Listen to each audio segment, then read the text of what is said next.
Hello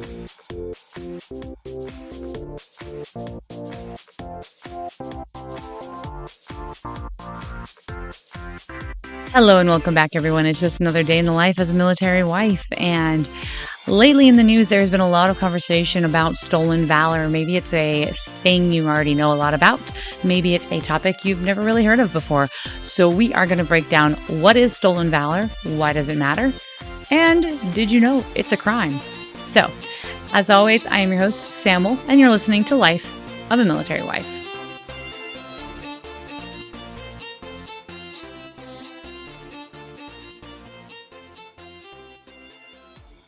So let's break this down.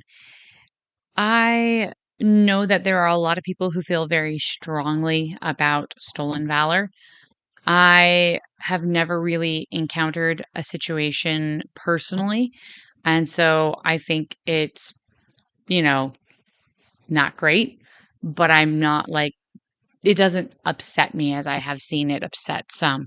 However, I do understand why it's a concern. So let's break it down and I'll give you the facts. What is stolen valor, all that stuff, and you make up your mind how you feel about it. So basically, stolen valor, to put simply, is falsely claiming any military service, medal, rank, recognition, or even an identity of another person.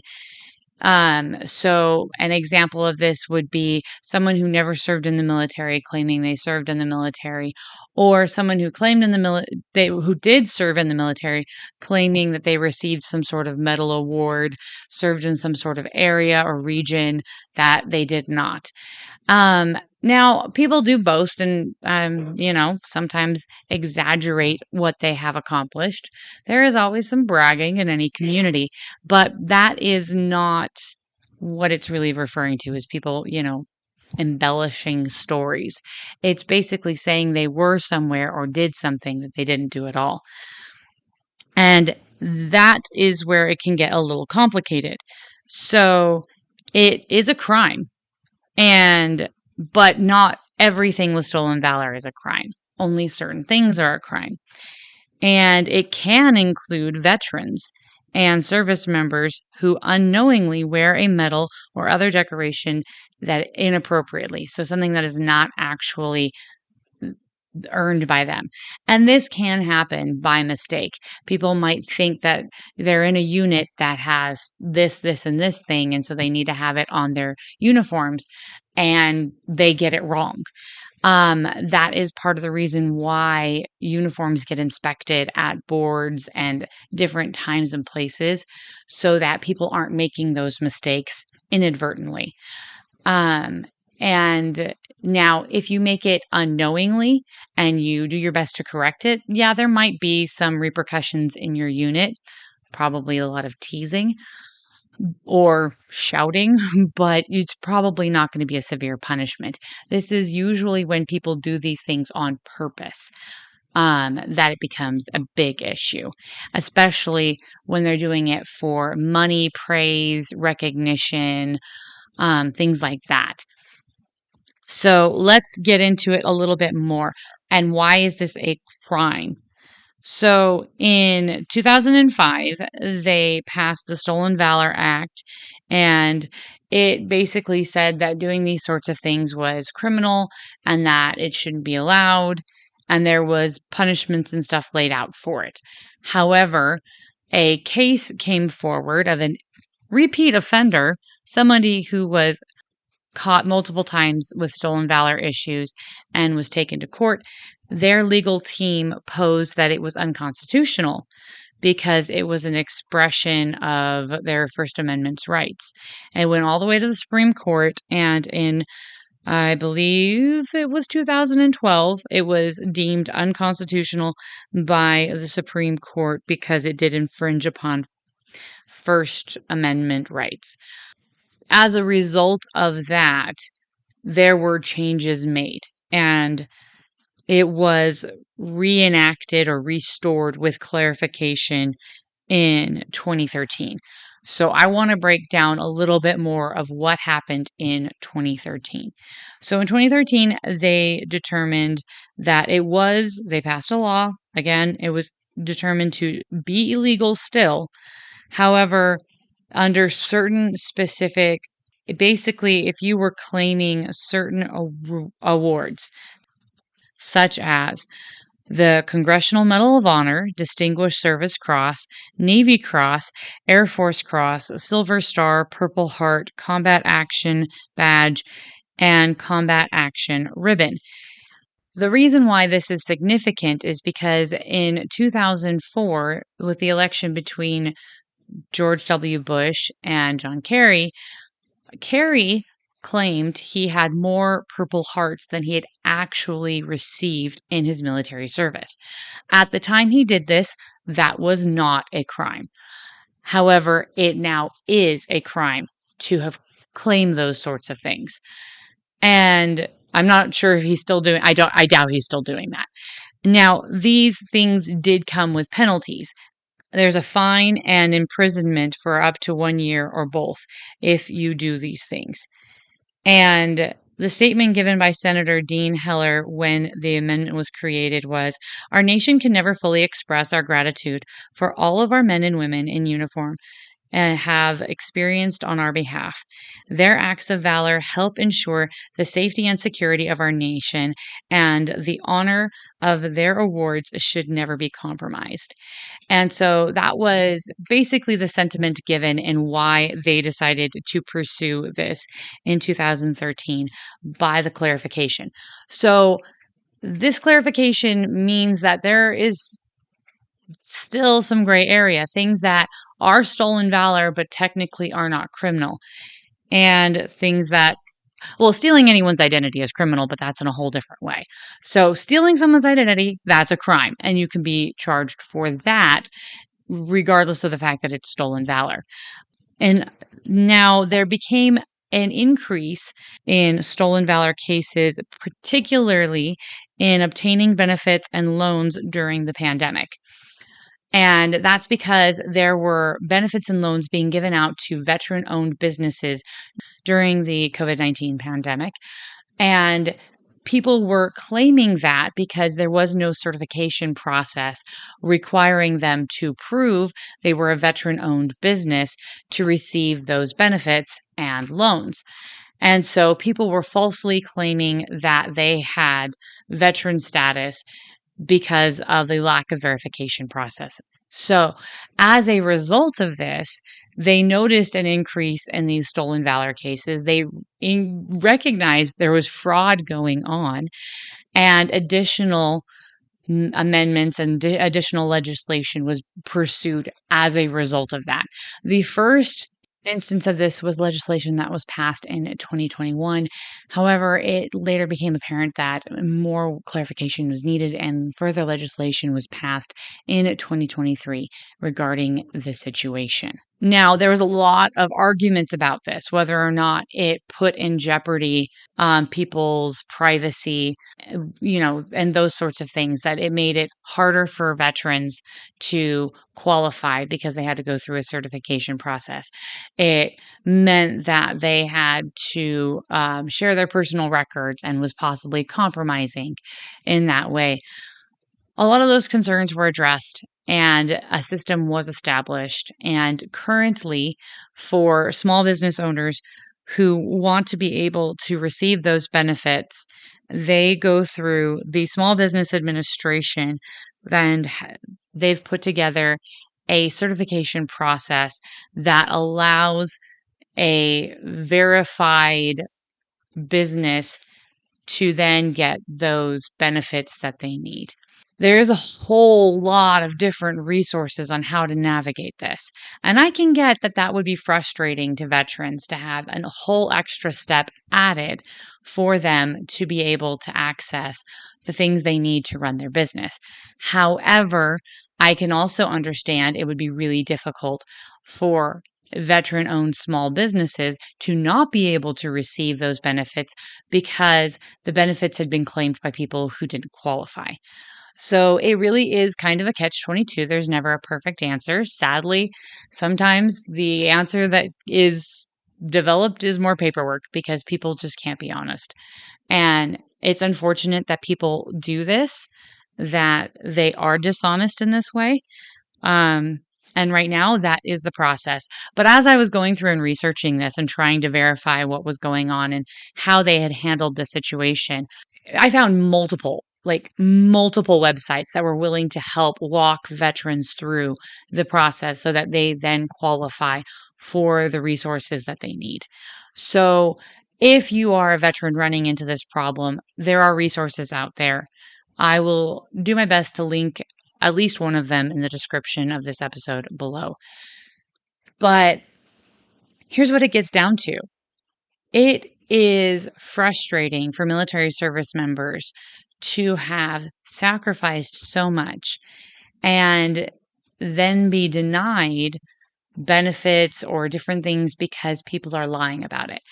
What maybe not everyone is aware of, but there are scholarships for children of veterans. There are scholarships for children of individuals who've received the Purple Heart and some of these different awards. And so if you're going to college and you want to get one of these scholarships, and you actually are the child of a veteran who actually did accomplish those things, and then someone else lies about it, and you miss out on that opportunity to help fund your education, that could be really frustrating and aggravating. So that, I think, is where a lot of these feelings come into play, is when opportunities and benefits are denied to service members and their families because people are lying. Now, that's not the only case. And I actually, as I was going through this, I found a Reddit post by a service member who expressed his feelings. Maybe it wasn't, sorry, it's not Reddit. It was on a different page called Quora. And he explains his feelings about why it's upsetting to him. Okay, here's where he says it. Why is stolen valor such a big deal in the military community? Those people that do this, it is an overt demonstration of disrespect to all our veterans, combat veterans, and disabled veterans. Those fake people did not earn the right and the privilege to wear those uniforms, those medals, and those ribbons. Even though I did not see combat, I earned the story. I earned and wore my uniform. You see, the uniform tells a story. Someone mentioned it as the resume of a uniform. I liked that too. For those of you reading this post, if you do not earn it, don't fake it. And the person who wrote that was Ross Grego, and I probably am sorry if I messed up his name. But that is a sentiment I have heard from other actual service members. And especially for people who lost friends and loved ones, and it can be really offensive when these people claim to have earned things that they did not earn, to have done things that they did not do, whether it's for praise and admiration, whether it's for influence and recognition, maybe it's for money, maybe it's for grants. Whatever the reason is, it's never a good reason to lie. And that's a sacrifice that these people have made. And if you weren't willing to make that sacrifice, then just keep your mouth shut. And again, I do have some feelings on it. I'm not as passionate about it as other people. But to me, I feel like it makes the individual who's doing it look desperate, for a lack of a better word. Because